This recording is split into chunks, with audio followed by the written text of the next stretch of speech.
Hello and welcome to finals coverage of Grand Prix Minneapolis. I'm Brian David Marshall, joined in the booth by Pro Tour Hall of Famer and champion Paulo Vitor Damo de Rosa. Paulo, we're going to have to use our slightly hushed golf voices. The hall, which originally had 1,300 people in it, plus side events, plus everything else, is down to probably well under 100 people, and the acoustics have changed somewhat, and we just want to make sure that our voices aren't drifting out. So if we're talking very softly, that is very deliberate on our part. Yeah, I don't know if I have a hush voice. I'll have to summon that from somewhere. It's not. It's not something I usually do. Magnus Lanto gets on the board with a Daybreak Chaplain, and Sky Scanner is the play for Nathaniel Knox. And a Johnny Pridemate. Look at this. These things are lining up perfectly for Magnus Lanto here. Attacks with the Daybreak Chaplain and immediately has a 3-3 in play on turn 3. Yeah, and that is what Magnus Lanto did in his previous match. And, soon enough, that card was a 6-6. That is not easy to deal with. In fact, if it doesn't die immediately... Oh, wow. Wow, we've got a race on our hands. Yeah, we do. So Skilled Animator comes down, makes the Sky Scanner a 5-5. It's still a flying creature. And it gets over and knocks Magnus down to 16. Yeah. There you see the Skilled Animator. And Magnus Lanto has absolutely no ways of dealing with that Skilled Animator. He has no removal spells of any kind. He can He has disperse one. it. He has the Hierophant's Cage. Oh, okay. That will do it, yes. He can, this would be however, the turn to do it right now, Magnus. Yeah. He can, however, switcheroo the Sky Scanner, so that would be pretty good for him getting his own 5/5 flyer. All right, well, there is a Star-Crowned Stag.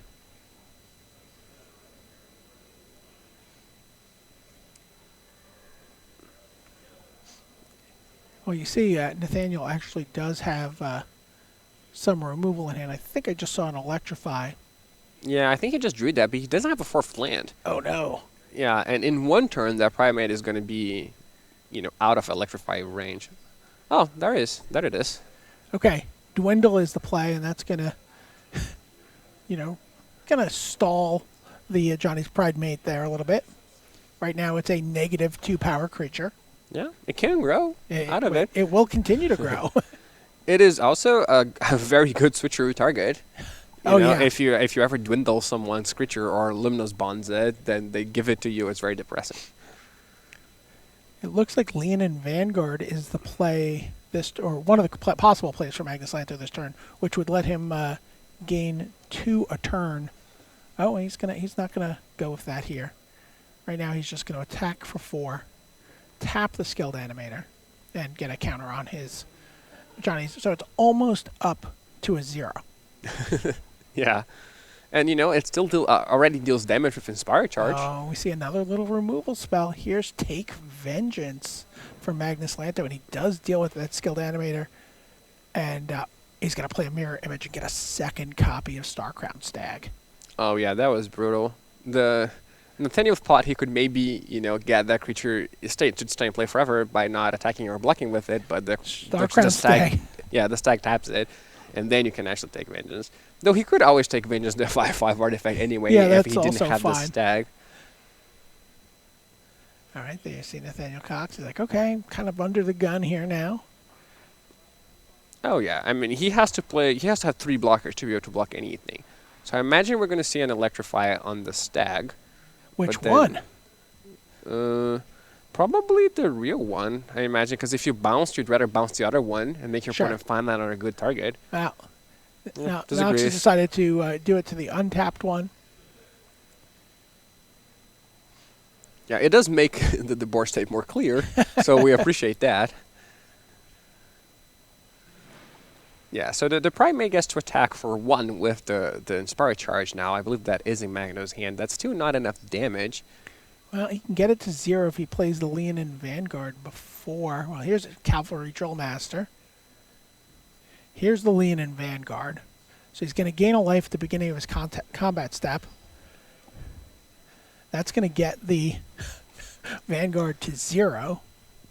Yeah, and he's also going to gain 3 life because he pumped the Daybreak Chaplain. So any thoughts of racing are kind of out of board here. And now, despite the dwindle, the Ajani Vanguard is a creature with a positive power on the board. Yes, it is. Yeah. It's at a base 7 -6. Yeah, it's a lot of toughness. It's very hard to kill. All right. Nathaniel's got some work to do still. He's still got to deal with that. First job has got to be dealing with that other Star Crown stag. Can he find an answer? Yeah, it had to be Lightning Wow. Strike. I think that's his only answer left. Yeah, looked at the top 3 cards of his library and then scooped it up. Magnus Lanto with a very quick Game 1 win here over Nathaniel Knox. You see anything in either player's sideboard that stands out for you as something you would want to bring in for this matchup? I really don't, because it's not like, oh, why did he lose? Well, because his 3-1s were outclassed by 1 tokens. Like, this sort of thing did not happen. He lost to, good cards, flyers, and it's not like he has removal left in his sideboard, and if he were playing green, maybe he would have Plummet. Right. Or something like that, but he's not playing green. So I don't think there's anything specific that he can bring that would be great. He does have the Sidebreaker Giant that he used to win the last 2 games that is not actually in his main deck. That was a card he sided in.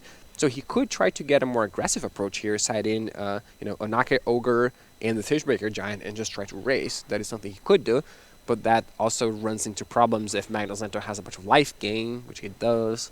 So it's not an easy spot for Nathaniel here. I mean, he could just cross his fingers and hope the Johnny's Pridemate doesn't come down on turn 2. Oh, yeah. I mean, there are not that many of them. There's only one. And then you got to keep your fingers crossed and hope the stag doesn't come down on turn 4. Well, there are 2 of those. Yeah. At some point, you're like, you're running out of fingers to cross. Yeah, I don't know if Magnus Lanto has anything substantial to sideboard either. He has a bunch of Knight of the Dusk, which he won't bring in, but could against a green deck potentially. Right. And then as we look through, we did see those 2. We talked about the lack of removal, but he does have a dispersed main deck. Interesting card he has. I don't think he'll want to bring in Chaos Wand. Oh yeah, Chaos Wand is an interesting card. It's very good in Sealed, where it's usually just 4 mana tap, kill a creature. Right. Because everyone has so much removal. In Draft, you kind of run into cards like Inspire Charge a lot more that won't necessarily be as effective, and you're also heavily punished if you do brick. Like Right. if you spend so much mana and you hit Short Strike, you're like, well, I'm just going to lose the game on the spot now. But he will have access to deck lists, so he will know exactly what instance So anticipate, disperse, divination, essence scatter. Yeah, like hitting a Spell. Essence Scatter is just brutal, for example. Right. Yeah. Well, not if you time it right. Well, yeah, I suppose. And a totally lost. Yeah, I don't think he wants it. Okay. It's a little bit too expensive for what it does. Oh, there's also an Electrify. Also the Lightning Strike. Also a Tormenting Voice. Yeah, I mean, it does have good targets. But 3 to play, no impact on the board. 4 to play, tap, maybe no impact on the board. It's pretty awkward. Man, every player who loves this card has heard this argument already, Paulo. What am I supposed to do? Nothing, of course. I'm actually not a huge fan of the card. Okay. I'm just hypothesizing during sideboarding. Yeah, as what Maria said about the card that you draw a card every turn, the green one that was taken by Dan. Colossal Majesty. Yeah, Colossal Majesty. Say #fun. And I'm like, #thousands of dollars. Just use your money. Go buy something fun. Go buy yourself, an ice cream. That's fun too. Go buy a really fun plasma TV. Yeah, go to the amusement park, buy. So yeah, I think fun at this point has to be secondary in those players' minds. So even though Chaos Wand is a fun card, probably not what they're looking for at this exact moment. Though I certainly have been wrong about that before. Magnus Lanto looks like he is not here for fun. Oh, Although no. he is here for fun, actually. He's Yeah, he is. he's playing at the Pro Tour next week, but kind of really didn't have any expectations about playing Magic next year. His professional life has changed around. He wasn't really qualified for anything. Had no points this year. Kind of like, okay, well, if I'm going to come to the Pro Tour, I'll go to the GP and play some limited because it's fun. And now, here he is, and he's going to play at the PT, and now he's going to be qualified for another PT that he didn't think he was going to be qualified for. Oh no, he's hooked again. Yeah, Magic has a way of smelling that, right? It does. It really does. Yeah. If you ever need a good result, just announce to the world that you're gonna quit, and then you just win the next tournament you play in. I've seen that happen so often. Yeah, I remember Worlds in Berlin in 2003. Pretty much every player in the top 8 either was coming off a break or just announced they were going to take a break. And sometimes you actually do need that kind of release valve, right, to sort of Oh yeah, either you just do. not have the pressure on you or to just not be as concerned with results. Yeah, you do play a lot more relaxed. That was my first PT actually. Worlds Worlds in 2000. Berlin. Yeah. All right, Lane and Vanguard is the first play for Magnus Lanto. It's just a 1-1 right now, but he's hoping for bigger and better things from it in the future. Yeah, which will probably be Well, very gonna- soon. Yeah, how about a 3-1 this time? Oh, I thought maybe he would play the Cavalry Drillmaster there and just... Yeah, he must have a better, like a 2-1. Yeah, how that's a about a 2-1 Remorseful flyer. Cleric? And you see he's putting his cards onto the battlefield rather tentatively, saying, do you have an Essence Scatter? Do you want to kill this? And we're going to see Bogart Brute or Enigma Drake here from Nathaniel Knox. He's going to go with the Bogart Brute first. Yeah, Magnus Lento does have 2 copies of Invoke the Divine in his sideboard, which he could have boarded in. And I'm kind of wondering if he actually sided out the blue. Oh, interesting. Because we haven't seen an island or a blue card for him yet. And his blue cards aren't necessarily great versus a blue-red deck. He won switcheroo against green decks with big creatures. He doesn't necessarily want switcheroo against a deck that can just disperse the creature back to its owner's hand, for example. And disperse doesn't look particularly great against Nathaniel either, and those are most of his blue cards. So he could have just gone mono white here. Yeah, he referred to his deck as being mostly mono white when I talked to him during deck build. I see Magnus Lanto doing something that Paul Reitz was talking about earlier. He says, you see players just getting their creatures into combat more often, not being as precious with them, and the Lane and Vanguard just got in and traded with the Bogart Brute. Oh yeah, I mean that's a very good trade, right? Yeah, absolutely. And here you see the Enigma Drake just getting it's like I'm going to block. I'm an 0-4, but I can still do something meaningful for the team here. And then you see Daybreak Ooh. Chaplain, and then you see a Johnny's there is Pride his Mate. commander. Straight out of the command zone in turn 4. Playing mono white, a Johnny Pride Mate commander. That would be a great commander. Oh, You could build around it. R&D, get on that. All right. Legendary Janice Pridemate. Wall of Mist there for Magnus Lanto. There's a Cavalry Drill Master. It's going to make his flyer into a 4-power flyer, and everybody's going to get in. No instants or sorceries to speak of right now for Nathaniel Knox, so that remains a 0-4 Enigma Drake. Also, importantly, a first striker, so even if he did have a spell that he could play, it would not kill the Remorseful Spirit. Oh, yeah. Yeah, and those combats with Enigma Drake are always so tricky. Like, if they have nothing, I just stack I do a bunch of damage. If they have a shock, I lose my whole board. So, not the case here, obviously, because it does get a first strike. All right, Nathaniel Knox down to 10 here.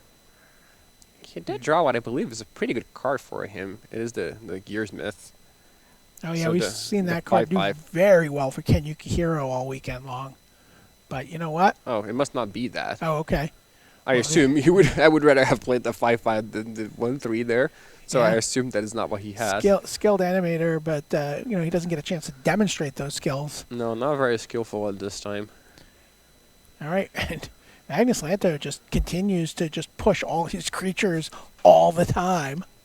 Yeah, and if there is a card like Inspire Charge, the game is just over. There are no blocks that Nathaniel can make that will be remotely good against that. It's not looking great right now, even without the Inspire Charge.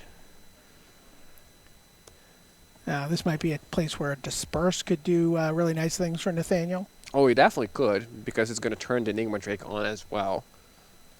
So get one creature out of the way, maybe kill a remorseful cleric with your Enigma Drake. Yeah, no, that would be really good. But the fact that, the 2/1 attacked into a 1/3, you have to be thinking Inspire Charge here, right? And he attacks so convincingly, too. He didn't even think about it. Yeah. I'm really wondering if he took out the blue. I think that would actually be smart. Well, if we get a chance to Yeah, if interview you him. interview him, you should ask him about that. Oh, you'll be here. Oh, I will be? Yeah, you could ask him. Oh, okay. I will. Yeah.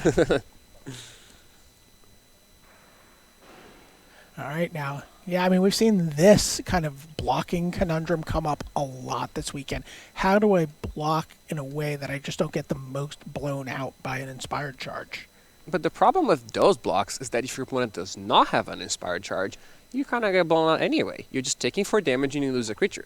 So it's not accomplishing anything. So are you just in a spot where you kind of have to hope they don't have it, and then you can actually win by making, the quote-unquote correct blocks? Or are you trying to play around it and still likely leaving yourself dead if they have it anyway? Right? Because right now, if Magnus Lento just goes past priority, that's not good for Nathaniel Knox. He's just going to, again, take 4 damage and lose a creature. All right, well, it looks like Nathaniel does have the Disperse. He's going to bounce the Johnny's Pride Mate. Yeah, but again, that doesn't really accomplish anything. Oh, what we see in hand from Magnus Lento is a Mighty Leap. Okay. It looks like. Yeah, so it does shrink the Pride Mate at this point, but he still took 4, and he had the chance to maybe kill the Cavalry Drill Master, and just chose not to take it because he was afraid of Inspire Charge, which, makes sense, but... Oh, no, it was a Gearsmith Guardian. There you go. Okay, I think he just wanted that. Wow, look at this. And there's an Invoke the Divine at the end of the turn. Grows the Pride Mate. Wow. Kill your 5/5 for 3 mana. Put a counter on my creature. Untap. He's still got the creature advantage. Nathaniel is at 6. He's tapped out. There's a Mighty Leap in hand. This should be the game no matter what happens here. Yeah, it is possible that he doesn't die this turn, but he's not going to win next turn, that's for sure. Yeah, he blocks in a way he would only take 5 here to the Mighty Leap. Yeah, in the end, he will probably just take 3 and then lose his board except for the wall. All right, Mighty Leap is going to take out the Enigma Drake. He's going to get in for 3. And yeah, Nathaniel Knox has nothing except a wall of mist standing between him and a lethal attack from Magnus Lento. And there's the hand. Magnus Lento is your Grand Prix Minneapolis champion, and just making those that nearly mono white deck look good. I'd be really curious to find out, like you said, if he sideboarded out the blue. There you get a look at him. The Magic Online champion. Just someone who... Then you're going to look at who he defeated along the way. Magnus Lento defeated Ashwin Ugali, Chi Chang Ye, and now has defeated Nathaniel Knox en route to becoming the Grand Prix Minneapolis champion. Great job by him. What's your takeaway so far from this tournament, Paulo? I mean, I think that his power charge is really good. I think just White Weenie in general is great. We've seen we saw that deck win so much in a lot of different forms. We saw blue-white, we saw almost mono-white, we saw white-red. I think go-white is definitely the archetype of the tournament here, and it was just very successful for basically everyone who drafted it. Yeah. Even the versions that didn't look like they were amazing just ran over their opponents. Yeah, and cards that were really, I think, disregarded early in the format. There you see teammates of Magnus Lento that'll be playing with him on the Pro Tour. That was Pro Tour champion Ole Rade back there, another Hall of Famer. A blast from the past? Yeah. And from the present, too, I guess? Cards like Rustwing Falcon and Daybreak Chaplain that were kind of disregarded or like 23rd carded, if you will, in people's pick orders early on, moving up higher and higher for people. Yeah, and it kind of makes sense because it's the type of card that if no one values it very much, well, you can get it late, so you might as well just pick it 8th. Why would you pick it 5th if you can get it 8th, 9th, 10th? But once everyone starts taking it, now people would just have to adapt, or they would end up without that card. I can tell you Grand Prix champion Magnus Lento is available here for an interview. Magnus, great job. Congratulations on becoming the Grand Prix Minneapolis champion. Thank you so much. Tell me a little bit about this deck and what your plans were coming into this top 8 draft. I really like white in this format, so I've been white all day. I won 3-0 in all drafts, so it's been paying off. And this time I opened the war leader, so Jessica's Pat White, and the draft itself basically. Just had to choose the second color, and I thought the switcheroos were securing up some bad matchups maybe, so I went for that plan. So you're telling me you're 9-0 today in draft? Yeah, I'm not sure if I actually lost a game even, so I had a pretty good run. Wow. The 9-0, 18-0. Paulo, you had a question about Magnus's deck there. Yes, I do. What deck are you going to play next week? No telling. But seriously, we were wondering, did you side out the blue against your finals Got opponent? to switch rules, had not many good targets, and he had some bounce. And then I didn't really want to play a second color for just a disperse and a clone. So I just cut all the white and had some other good cards instead. Yeah, no, that makes a lot of sense to me. I like that. Now, Magnus, we were talking before, and you didn't really have any plans for competitive Magic beyond next weekend. Exactly. I was kind of, I wouldn't say I'm off Magic. I've been playing a ton of Magic online and in my game store, but I'm just went back to work and got a bit tired of the traveling, so I haven't really played at all since Kyoto last year, actually. So I just wanted to use my silver for this sweet 25th anniversary Pro Tour, and of course we played the Grand Prix the week before, and yeah, I guess I'm not out after all. Tell me a little bit about your team for next weekend and what we can look forward to seeing from you guys. Yeah, don't tell us what decks you're playing. In terms of stacks specifically. I'm playing with Olorade and Per Nyström, who are here in the audience rooting for me, and I'm also kind of teaming with Elias Watsfeldt. He's not in my team, but the four of us are here together and testing and such. Yeah, the draft master was looking over your deck as you were registering. He gave you that so nod of approval. That's a good guy to have in your corner. All right, Magnus, congratulations. I'm going to let you go celebrate with your friends there. Thank you so much for talking with us, and congratulations again. Look forward to seeing you next year on the Pro Tour. Thank you. All right, Magnus Lanto is your champion, Paulo. Also worth mentioning this weekend, Zhao Chosa, who's Team Axion Games in England. He won Grand Prix Turin this weekend as well. Gorklart, Terror of Calcima, trampled all over the competition, and green base deck. So, it wasn't all just white decks this weekend. I can tell you that big green fatties terrorized Italy, and Zhao Chosa is your champion there. And it's going to bring us to the end of our show here. I want to thank for Maria Bartholdi, Paulo Vitor Damaderosa, Paul Rietzel. Special thanks to Corbin Hostler for filling in on Saturday, Rich and Rashad, and everybody who helps bring Magic coverage. And, of course, Channel Fireball for running such a great event. And I have to mention next week, you have to tune in. Pro Tour 25th anniversary. It's going to be the 25th birthday party for Magic the Gathering. And some $1 million being given away on the weekend. It's going to be spectacular. Players from throughout the game's history are going to be competing. Paulo's going to be competing. Everybody you've ever wanted to see playing Standard, Modern, and Legacy. First time Legacy has been a part of a Pro Tour. Pretty exciting. So tune in next week. It's going to start on Friday. We'll see you there. So thanks so much here from Grand Prix Minneapolis. Yeah, thank you.